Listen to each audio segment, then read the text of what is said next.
आज हम बात करेंगे गोल्डबर्ग के रिटायरमेंट मैच को लेकर, बिगी के रिटर्न को लेकर और कई सारी अपडेट्स में इस वीडियो में बात करेंगे। तो स्वागत है आपका फिर से एक और नई वीडियो में फैंस ऑफ डब्ल्यूई की। तो सबसे पहले बात कर लेते हैं बिगी की नेक इंजरी को लेकर। बिगी ने हाल ही में एक इंटरव्यू में बताया कि जो उनकी नेक इंजरी वो काफ़ी पहले से सही है। उन्होंने बताया कि जो आफ्टर 1 ईयर स्कैन होता है उन्होंने वो हाल ही में करवाया अपनी नेक को लेकर और वो काफ़ी बेहतर फील कर रहे हैं पहले से। उनको कोई पेन नहीं है, कोई स्ट्रेस नहीं है, उसमें कोई इशू नहीं आ रहा है उनकी नेक को लेकर। और वो बताते हैं कि अपना वो वर्कआउट वगैरह भी अपना रेगुलर टाइम पे वो कर रहे हैं जब से उनकी नेक में इंजरी हुई है उसके 2-3 हफ्ते बाद से ही। आप लोगों को याद ही होगा जो नेक इंजरी है बिगी को, वो स्मैकडाउन पर हो गई थी लास्ट ईयर रेसलमेनिया से पहले। और वो आगे बताते कि थोड़ा और वक्त लगेगा उनकी नेक इंजरी को पूरी 100% रिकवर होने में और उसके बाद हो सकता है वो हमको रिटर्न करते हुए देखेंगे डब्ल्यूडब्ल्यूई के अंदर। अब आगे बात करते हैं हमारी SmackDown women's champion Rhea Ripley के बारे में। रिया रिप्ली जो है हाल ही में एक इंटरव्यू में जाती हैं और वो बताती हैं बडी मर्फी के बारे में। जो बडी मर्फी जब डब्ल्यूडब्ल्यूई कोविड में चल रही थी तब वो बडी मर्फी जो है डब्ल्यूडब्ल्यूई के साथ थे, लेकिन उसके बाद वो एईडब्ल्यू पर चले गए और वो बडी मर्फी जो है एईडब्ल्यू पर जाके परफॉर्म करने लगे। वो रिया रिप्ली हैं, वो बडी मर्फी के साथ रिलेशन में है, जिसके ऊपर वो बताती हैं और वो उनसे पूछा जाता है क्या बडी मर्फी डब्ल्यूडब्ल्यूई में अपना रिटर्न कर सकते हैं, तो वो कहते हैं मैं कन्विंस कर रही हूँ और हो सकता है कि बडी मर्फी आपको डब्ल्यूडब्ल्यूई में भी दिखें।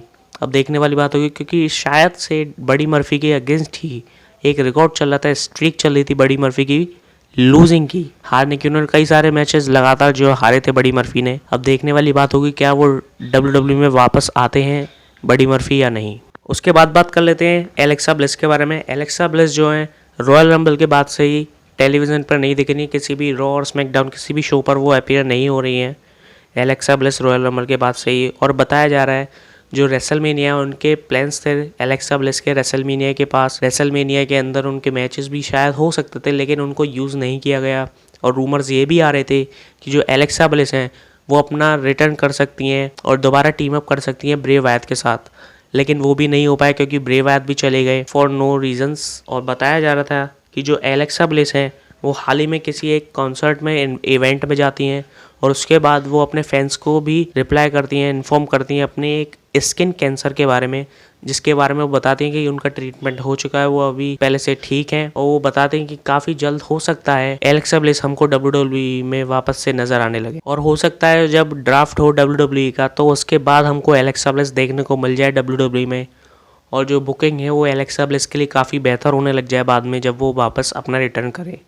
उसके बाद बात करेंगे हम अपने एक चैंपियनशिप के बारे में। जो चैंपियनशिप का नाम है NXT UK चैंपियनशिप। उसका जो नाम है वो चेंज कर दिया गया है, वो हो गया है NXT हेरिटेज कप चैंपियन, जिसके भी अभी चैंपियन है नेओम दार। आगे ड्राफ्ट के बारे में रूमर्स आ रहे हैं कि कई सारे सुपरस्टार जो हैं वो NXT से मेन रोस्टर पर रॉ या स्मैकडाउन पर हमको अपीयर होने को दिख सकते हैं, वो परमानेंटली वहीं शिफ्ट हो सकते हैं मेन रोस्टर्स पर। और जो कई सारे फीमेल सुपरस्टार्स हैं उनके भी कई सारे नाम आ रहे हैं, लेकिन अभी जो नाम है NXT सुपरस्टार्स के जो मेन रोस्टर पर शिफ्ट हो सकते हैं, ड्राफ्ट में पिक किए जा सकते हैं, उनके भी नाम जो है वो लीक नहीं हुए हैं।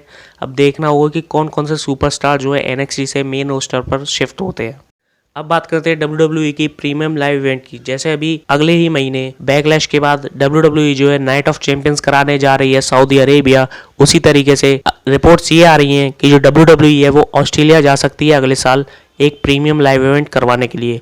अब देखना ये होगा कि कौन सा प्रीमियम लाइव इवेंट होता है वहाँ पर, जैसे कि नाइट ऑफ चैंपियंस हो रहा है इस बार, और जैसे कि ऑस्ट्रेलिया में हम देखते हैं अभी तक सुपर शोडाउन।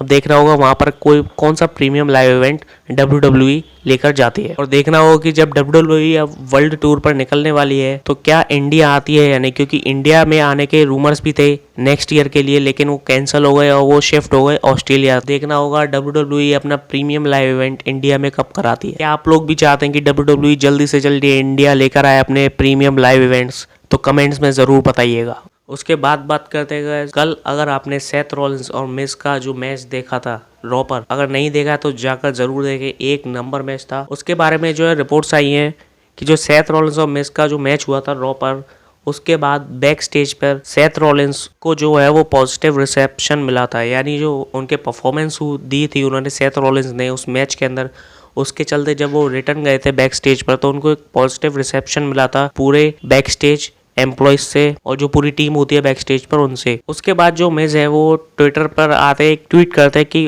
उनको भी बोला जाए मंडे नाइट मिस, वो अपने आप को एक रेफर करते हैं कि मंडे नाइट मिस की तरह, और वो चाहते हैं कि फैंस उनकी भी रेस्पेक्ट करें as a Monday night miss. आगे बात करते हैं बॉबी लैशली और ब्रॉन्सन रीड के बारे में। जो फिलहाल में फ्यूड जो चल रही है Bobby Lashley versus Bronson read की, उसके बाद ब्रॉन्सन रीड से रॉ टॉक पर पूछा जाता है उनकी जो फ्यूड चल रही है बॉबी लैशली के साथ उसके ऊपर। तो जो ब्रॉन्सन रीड है वो उस पर रिप्लाई देते हैं कि जो बॉबी लैशली है जब तक वो उनको हरा नहीं देंगे तब तक जो उनकी फ्यूड है वो खत्म नहीं होगी। जो ब्रॉन्सन रीड है वो चाहते हैं बॉबी लैशली को हराना, और जब तक उनकी जो फ्यूड है वो चाहते हैं तब तक चलती रहे जब तक वो बॉबी लैशली को हरा ना दें। अब देखना होगा कि इनके मैच कहाँ पर होते हैं, बैकलैश में या नाइट ऑफ चैंपियंस में, और क्या ब्रॉन्सन रीड जो है हमारे the all mighty Bobby Lashley को हरा पाएंगे या नहीं। अब आगे बात करते हैं हम हमारे the hall of famer Goldberg के बारे में। गोल्डबर्ग का जब लास्ट मैच हुआ था रोमन रिंग्स के अगेंस्ट एलिमिनेशन चेंबर में यूनिवर्सल टाइटल के लिए, उस टाइम उन्होंने बताते हैं वो एक इंटरव्यू में कि उस टाइम उन्होंने एक डिमांड करी थी WWE से कि वो एक रिटायरमेंट मैच चाहते हैं, और वो भी कोई ऐसा वैसा मैच नहीं। वो बोलते हैं I want a retirement match in a very bad way, यानी कि सब खतरनाक मैच वो मांग रहे थे रिटायरमेंट के लिए, कि जिसके बाद वो रिटायरमेंट ले लें अपना प्रो रेसलिंग से। और जिसके चलते कई सारे राइटर्स जो उन्होंने कई सारे प्लान्स भी बताए थे गोल्डबर्ग को, लेकिन जो कि गोल्डबर्ग को पसंद नहीं आए। लेकिन पॉल हेमन ने एक आइडिया पिच किया था जो कि गोल्डबर्ग को अच्छा भी लगा था, विंस मैकमैन को भी अच्छा लगा था, लेकिन विंस मैकमैन के जो केस थे वो उस टाइम शुरू हो गए, और उसके बाद वो फंसते चले गए उन केसेस में, और विंस मैकमैन कंपनी से ही बाहर हो गए। तो वो जो आइडियाज़ थे गोल्डबर्ग के रिटायरमेंट मैच को लेकर वो वहीं पर बंद हो गए उस टाइम के लिए। और जब विंस मैकमैन वापस से WWE से जुड़ चुके हैं तो बताया जा रहा है कि WWE अभी कंसर्न ही नहीं कर रही है गोल्डबर्ग को लेकर, गोल्डबर्ग के रिटायरमेंट को लेकर WWE कोई भी कंसर्न नहीं ले रही है, कोई भी प्लानिंग्स नहीं कर रही है WWE गोल्डबर्ग के रिटायरमेंट मैच को लेकर, जिसके चलते वो WWE से काफ़ी नाराज़ भी हैं गोल्डबर्ग, और वो चाहते हैं उनको एक ऐसा रिटायरमेंट मैच मिले जिसके चलते वो एक रिटायरमेंट ले सकें अपने प्रो रेसलिंग से। और रूमर्स ये भी आ रहे हैं कि जो गोल्डबर्ग है वो AEW पर जा सकते हैं अपने रिटायरमेंट मैच के लिए। वो चाहते हैं कि AEW उनको वो मैच दे जो वो WWE से चाहते हैं। और बताया जा रहा है कि जो गोल्डबर्ग हैं वो अपना एक वर्ल्ड टूर भी करेंगे, 4 city world tour for the retirement match. अब देखना ये होगा कि कहाँ कहाँ वो जा सकते हैं उस रिटायरमेंट मैच के लिए। जगह से उनको ऑफर्स भी आए उस रिटायरमेंट मैच के लिए, वो आने वाली रिपोर्ट्स में मैं आपको अपडेट दे दूंगा। अब देखना होगा कि गोल्डबर्ग कहाँ पर अपना रिटायरमेंट मैच लेते हैं, WWE के अंदर या AEW के अंदर, या फिर अपना वर्ल्ड टूर पे। यहाँ तक अगर वीडियो देखी हो तो लाइक करें, सब्सक्राइब करें, कमेंट करें, शेयर ज़रूर करें, सब्सक्राइब करना ना भूलें। इंस्टाग्राम और ट्विटर दोनों का लिंक नीचे दे दिया है, फॉलो ज़रूर कर लें। मिलेंगे अगली वीडियो में, तब तक के लिए धन्यवाद, थैंक यू, जय हिंद।